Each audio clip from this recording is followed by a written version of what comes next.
My people, let me give you this gist as it dey happen now. The headline we are hearing is saying bandits were trapped in Adamawa as locals launched a coordinated attack. This kind of gist is always hot, but we must take our time to explain it well so everybody will understand what is going on. And please, before I move deep into this talk, remember to hit that like button right now and subscribe to the channel because every single day I'm bringing you updates like this that will keep you informed and safe.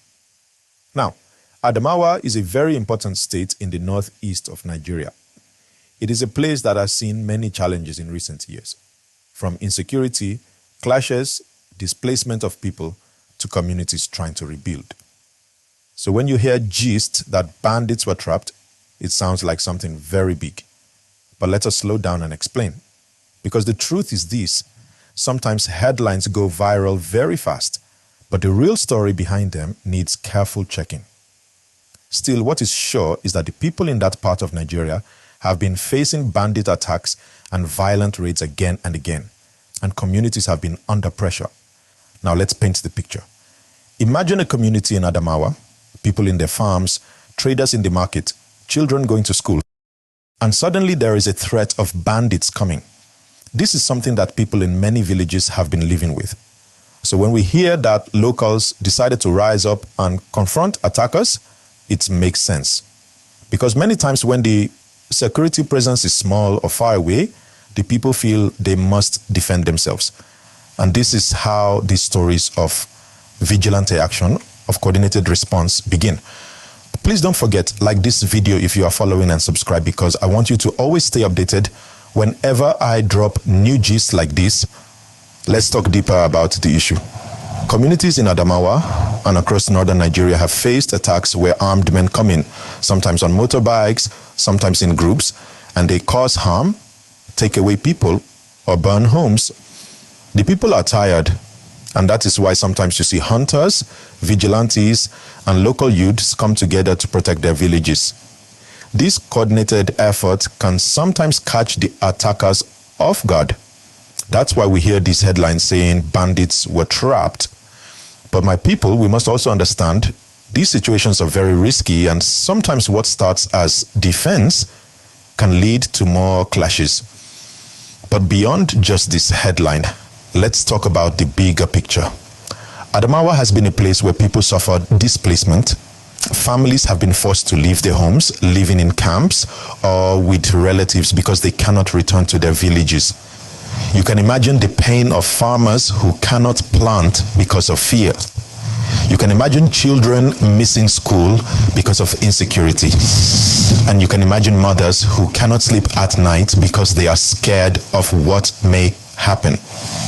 This is the reality behind the headlines. And that is why whenever I bring you gist like this, I always beg you, don't just listen. Please like the video, share it, and subscribe. Because the more awareness we create, the more pressure we put on the leaders to act. Now let's break it down again in simple terms. When people say bandits were trapped, it means the attackers came, expecting the community to be weak, but the people stood together. Maybe they blocked escape routes, maybe they sent word quickly and mobilized hunters, maybe they used their knowledge of the terrain. That kind of action can surprise attackers. It shows the courage of the people, but it also shows the desperation, because no community will take such risks if they feel protected already. This is why it's important for us to understand not just the headline, but the struggle of the people in Adamawa. Please pause now and click the subscribe button if you haven't.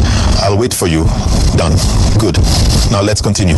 The issue of banditry is not only Adamawa, it is a nationwide issue from Zamfara to Kaduna, Niger, Katsina, Sokoto, Plateau, and now Adamawa too. Communities are facing the same thing.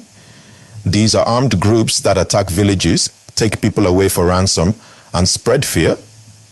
And when communities rise to defend themselves, it creates stories like this, where you hear that attackers were trapped or chased away.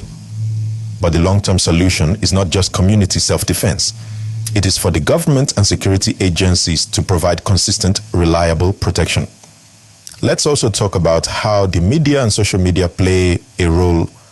Many times we see a headline or a short video, and before we confirm, it spreads everywhere. It's very easy to believe because it matches the fears we already have. But as a responsible people, we must always double check. And that is what I try to do for you here. Give you not just the gist, but the background